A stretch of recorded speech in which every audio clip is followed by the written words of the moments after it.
Okay, today I'm going to show you how to make Kashmiri Masala Paste, which you'll be using if you'd like to make the shish kebab, which will be the next video that I'll show you.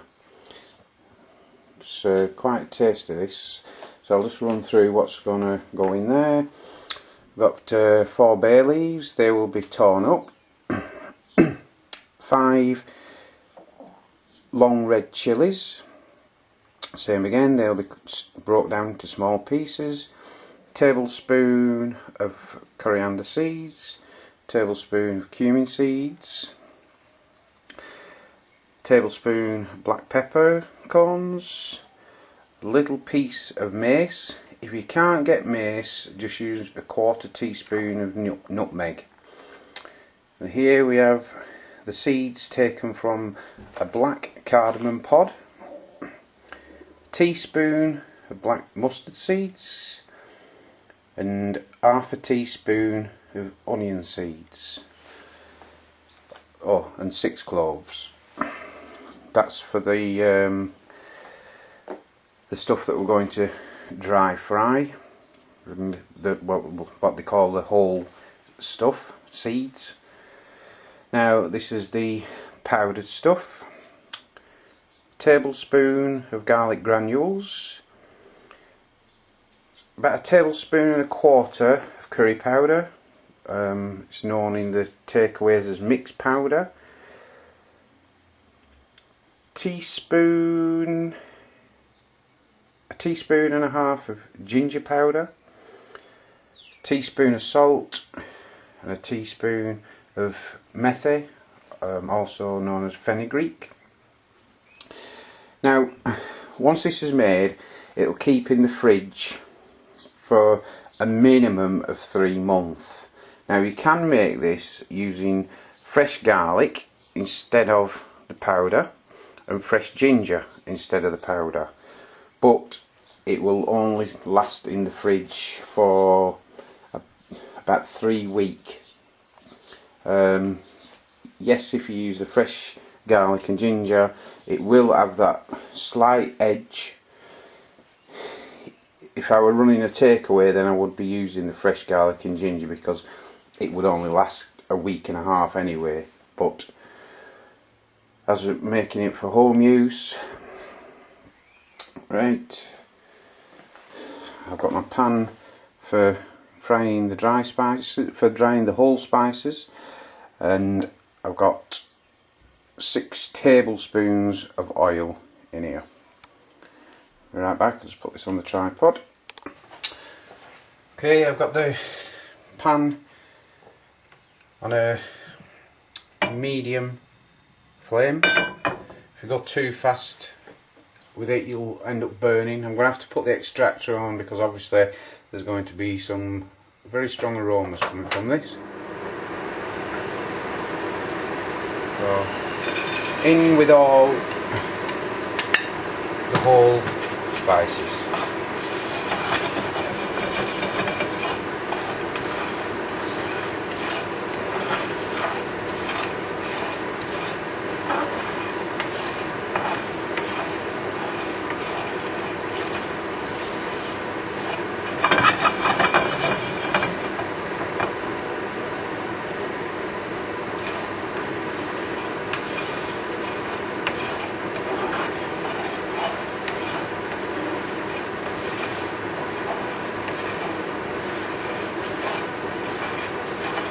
Keep them moving and then it stops them from burning.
slightest bit of smoke now coming off the pan.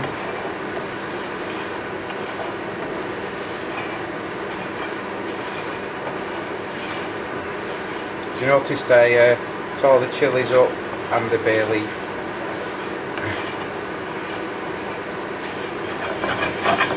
I don't know if it's catching that on camera, that slight bit of smoke. Things are starting to pop. We didn't catch that.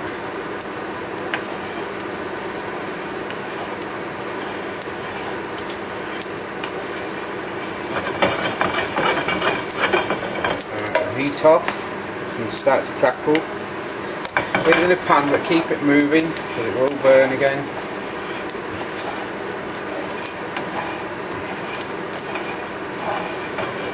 Right, now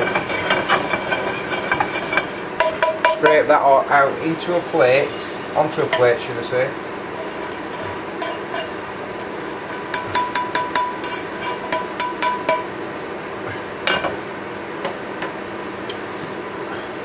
Why you put it onto the plate is because the heat that's in that pan, if you just left it, the spices that are touching the pan will burn. So just got to spread them about on there now, let them cool down and then blend them. Just thought I'd show you this before I add all the ground spices to it. I have this attachment that goes on my Kenwood, lovely little gadget. Don't half grind it up fine. Yeah, I'll just add the powdered spices to this now and give it another blend. By the way, the aroma just off this alone is lovely. Okay, got the pan warming up here. So turn the heat down to a medium. Warming this oil up. Now in goes the mixture, the powder that we've made. Get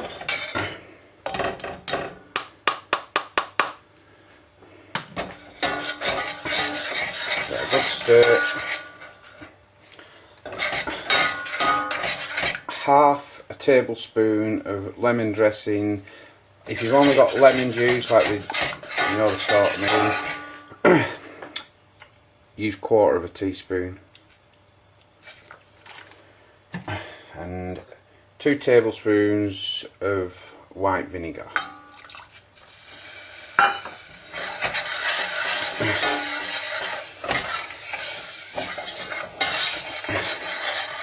I'm only cooking this only for a minute, just so it starts to bubble.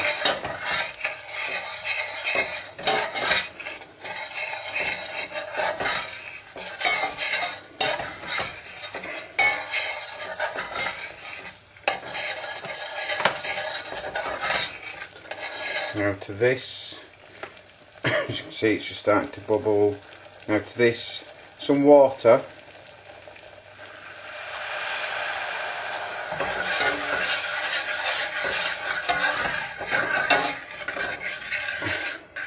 Once we're really thin, I would say roughly 350 ml of water. Why we add the water is if you just cook the spices in the oil, you're basically frying them spices and they won't cook long enough. So adding the water slows the process down and allows the spices to be cooked out. And also we need to cook this down so that the water has all gone from it, because water and stuff, that's the main culprit for causing bacteria, and obviously it'll force this to go off.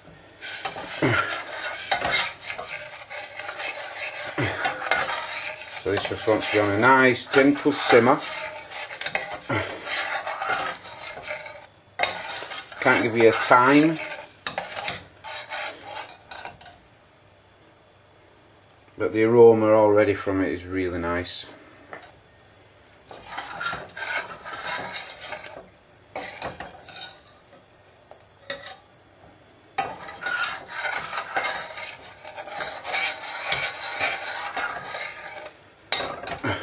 get this up to the sort of simmer I want, just so you know what you're aiming for.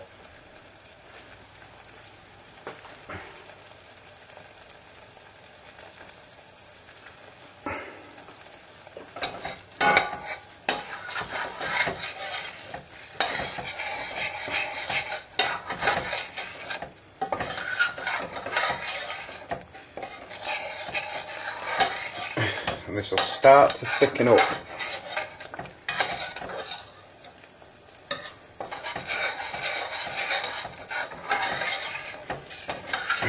Very careful not to have it on too high or leave it for too long and let stuff burn on the bottom, because that will send the flavour off rancid.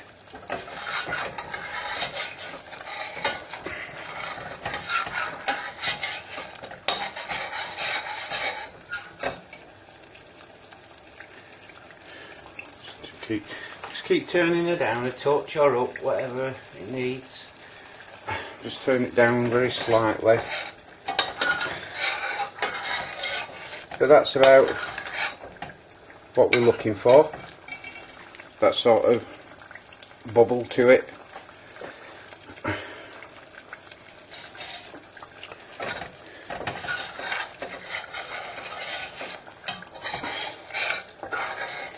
Now this is probably going to take between 7 and 10 minutes.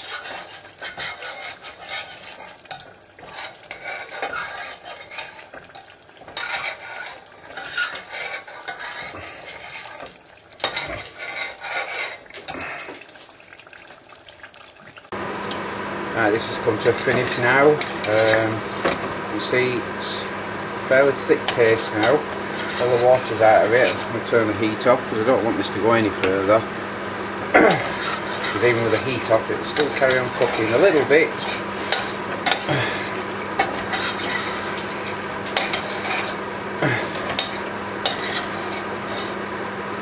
This will thicken up once it's cooled down.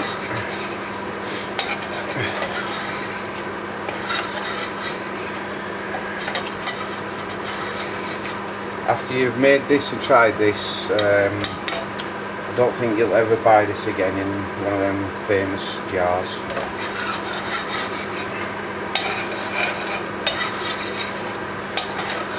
Once this has cooled down, don't remove any of the oil from it.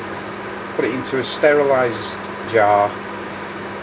The oil will come to the top and stop any bacteria forming on it. Like I say, this will last in your fridge for about 3 months. It's beautiful just on lamb chops, not thick, just nice thin coating on lamb chops and grilled. But we'll be using it in the kebabs, which will be the next video. Don't forget to like and subscribe if you want to know and be updated as to when the ebook's ready. Thanks for watching.